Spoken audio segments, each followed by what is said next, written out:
ফিলিস্তিনের অবরুদ্ধ গাজা ভূখণ্ডে দখলদার ইসরায়েলি বর্বর হামলায় কমপক্ষে আরও ৩৫ ফিলিস্তিনি নিহত হয়েছেন।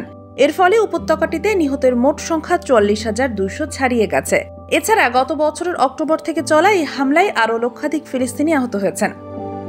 রোববার ২৪ নভেম্বর বার্তা সংস্থা আনাদোলু এই প্রতিবেদনে এই তথ্য জানিয়েছে। প্রতিবেদনে বলা হয়েছে, গাজা উপত্যকায় ইসরায়েলের চলমান হামলায় কমপক্ষে আরও ৩৫ জন ফিলিস্তিনি নিহত হয়েছেন। এতে করে গত বছরের অক্টোবর থেকে এখন পর্যন্ত মোট মৃতের সংখ্যা বেড়ে ৪৪,২২১ জনে পৌঁছেছে বলে অবরুদ্ধ গাজা ভূখণ্ডের স্বাস্থ্য মন্ত্রণালয় জানিয়েছে।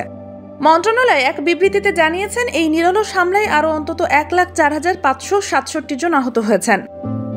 মন্ত্রণালয় আরও জানায়, গত ২৪ ঘন্টায় দখলদার ইসরায়েলি বাহিনীর অব্যাহত আগ্রাসনে ৩৫ জন নিহত এবং আরও ৯৪ জন আহত হয়েছেন।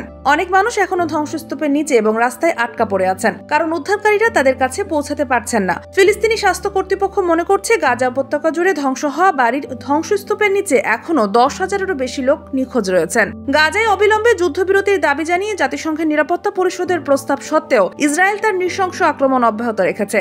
গত অক্টোবর থেকে দখলদার ইসরায়েল গাজা উপত্যকায় অবিরাম বিমান ও স্থল হামলা চালিয়ে গণহত্যা করেছে এবং এর পাশাপাশি হাসপাতাল, স্কুল, শরণার্থী শিবির, মসজিদ, গির্জা সহ হাজার হাজার ভবন ক্ষতিগ্রস্ত বা ধ্বংস করেছে। দেশ জগৎ ইন্টারন্যাশনাল ডেস্ক।